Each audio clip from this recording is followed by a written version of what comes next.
Over the years, rock and roll has been labelled loud, brash, vulgar, a menace to society and an existential threat to the nation's youth. Frank Sinatra called it the most brutal, ugly, degenerate, vicious form of expression it has been my displeasure to hear. It fosters almost totally negative and destructive reactions in young people. It smells phony and false. It is sung, played, and written for the most part by cretinous goons. Writing in Melody Maker in May 1956, the critic and broadcaster Steve Race wrote, "Viewed as a social phenomenon, the current craze for rock and roll material is one of the most terrifying things ever to have happened to popular music. It is a monstrous threat. Let us oppose it to the end." Rock and roll didn't come to an end, of course. In fact, for a time at least, it was the most popular genre on the planet. With hindsight, these reactions seem laughable, hysterical, but provoking just the right amount of outrage can be the most valuable marketing tool in an artist's possession. As the saying goes, all publicity is good publicity. So I thought I'd take a look at 5 pivotal moments in music history that caused a stir. Before we begin, if you've not hit that subscribe button, please do so. It's free and really helps me out. Let's go back in time. The date is the 29th of May 1913, and we're about to witness the premiere of Igor Stravinsky's groundbreaking masterpiece. The Rite of Spring marked a revolution in the language of music, decades ahead of its time. Now more popular as a concert piece, The Rite of Spring was originally composed as the score to an accompanying ballet by Sergei Diaghilev. It ushered in the era of modernism and made Stravinsky the most infamous composer in Europe to boot. Paris, the site of the piece's premiere at the Théâtre des Champs-Élysées, had become a home for a community of Russian refugees fleeing the 1905 revolution. The audience that night consisted of 2 groups, wealthy, well-to-do aristocrats who loved the traditional and the younger bohemians who loved the experimental. Stravinsky's score included a number of subversions in tonality, meter, rhythm, stress, and dissonance. He also superimposed simultaneous rhythms on top of each other, now known as polyrhythm. For the Parisian audience, it was the most shocking act of musical violence. Divided, outraged, baffled, and thrilled by the opening bars, they began shouting at the stage and each other. Some even threw objects at the orchestra, who bravely carried on. The critic, Henri Kittard, writing for Le Figaro, called the work a laborious and puerile barbarity, adding, "We are sorry to see an artist such as Monsieur Stravinsky involve himself in this disconcerting adventure." The composer, Puccini, who attended the second performance on 2nd of June, described the music as the work of a madman. The audience reaction to the premiere has since passed into legend, with multiple conflicting accounts, somewhat over-dramatising the initial outrage, but the piece itself became iconic. Leonard Bernstein called it the most important piece of music of the 20th century. The American musicologist Thomas Forrest Kelly called the 1913 premiere the most important single moment in the history of 20th century music. The music critic Alex Ross has described the Rite as prophetic, writing that now composers would create a music of the body. Melodies would follow the patterns of speech, rhythms would match the energy of dance, musical forms would be more concise and clear, sonorities would have the hardness of life as it is really lived. Outrage, it seems, could change to adoration. Now, let's take it forward a few years. I have one word for you: hips. And now, ladies and gentlemen, yes, that's right, Elvis Presley.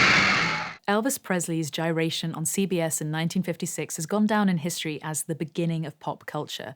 Performing on The Ed Sullivan Show, the 21-year-old King's dancing was an unwelcome intrusion into the homes of millions of socially conservative Americans. The New York Herald Tribune called his performance untalented and vulgar. Writing in the Daily News, Ben Gross said, "Elvis, who rotates his pelvis, gave an exhibition that was suggestive and vulgar, tinged with the kind of animalism that should be confined to dives and bordellos." In response to the backlash, CBS issued a statement saying that from now on, all performers would only be filmed from the waist up. This policy failed to stop Elvis, of course. His legacy may be complicated, but he's still a bastion of American culture and has sold over 1 billion records. Amazingly, Elvis had doubts about his legacy. "They're not going to remember me," he confided to his backup singer Kathy Westmoreland just before his death. "I've never done anything lasting." In 1965, Bob Dylan was the hero of the folk revival, widely labelled as the voice of his generation. But the musical restrictions of folk music didn't sit well with an artist like Dylan. Inspired by the Beatles, he changed direction. Hardcore folkies thought that playing electric was selling out, and that Dylan was betraying them by choosing to plug in. The controversy began when Dylan played the Newport Folk Festival in 1965, where he was said to have electrified one half of his audience and electrocuted the other. On May 17, 1966, while touring the UK, Dylan took to the stage of Manchester's Free Trade Hall. The first half of his set was performed solo acoustic, before he was joined by his backing band, the Hawks, for the electric second half. During a lull between songs, an audience member famously shouted, "Judas." Dylan replied, "I don't believe you, you're a liar," before telling his band to play it loud as they launched into Like a Rolling Stone.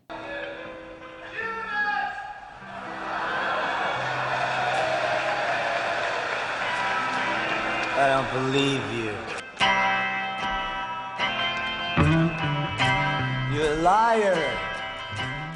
As the folkies feared, his new direction brought him to the attention of a far bigger audience. Folk became folk rock and influenced a whole new generation of musicians. The concert itself gained mythical status, and along with the Rite of Spring, it's heralded as one of the defining moments of 20th century music history. One of the most iconic and outrageous moments in rock and roll history was actually made in error. On the 20th of January 1982 at the Des Moines Veterans Memorial Auditorium while touring his second solo album, Diary of a Madman, the Prince of Darkness habitually pelted the audience with pig intestine and raw chicken, among other meaty bits. The audience retaliated, and one audience member managed to successfully throw a bat on stage. Ozzy, amused, took action. "I thought it was a rubber bat," Ozzy said. "I picked it up, put it in my mouth, crunched down, bit into it, being the clown that I am. Immediately, though, something felt wrong, very wrong. For a start, my mouth was instantly full of a warm, gloopy liquid with the worst aftertaste you could ever imagine.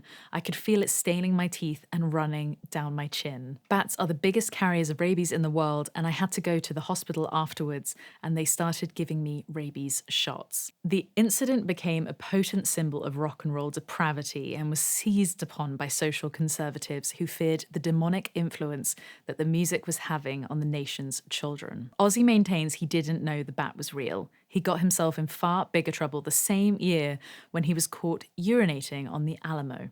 He spent the evening in jail and didn't play Texas again for 10 years. Still, it did him no harm in the long run. He sold over 100 million records worldwide and been inducted into the Rock and Roll Hall of Fame twice. In 1990, Madonna released the single Justify My Love, co-written with Lenny Kravitz and Prince protege Ingrid Chavez. The song was critically acclaimed and marked Madonna's 9th #1 single on the Billboard Hot 100, but it was the controversial accompanying music video that made the headlines. Shot in art house black and white by Jean-Baptiste Mondino, who'd directed videos for David Bowie and Don Henley, it featured a risque tryst with Madonna and another couple.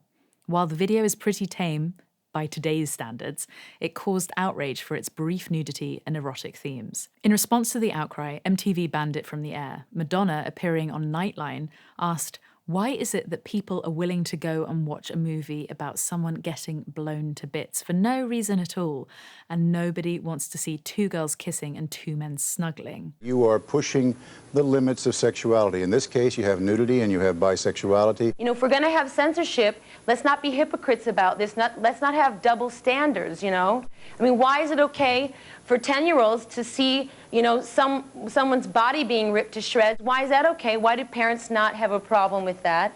But why do they have a problem with two consenting adults displaying affection for each other, regardless of their sex? In a visionary move, Madonna released the single on VHS, retailing at an unprecedented $9.98 retail price. It became the first ever short-form clip to be certified multi-platinum and became the best-selling video single of all time, selling 1 million copies around the world and showing once again that audiences love a little scandal.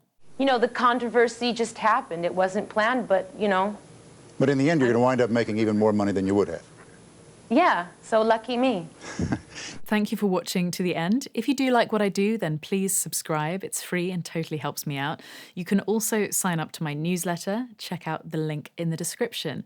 Then, if you'd like to financially support the channel whilst getting access to extra content, then there are my educational music courses, there's my Nebula channel, and my Patreon page. That's how I keep doing what I'm doing. But as always, I'll be seeing you very, very soon.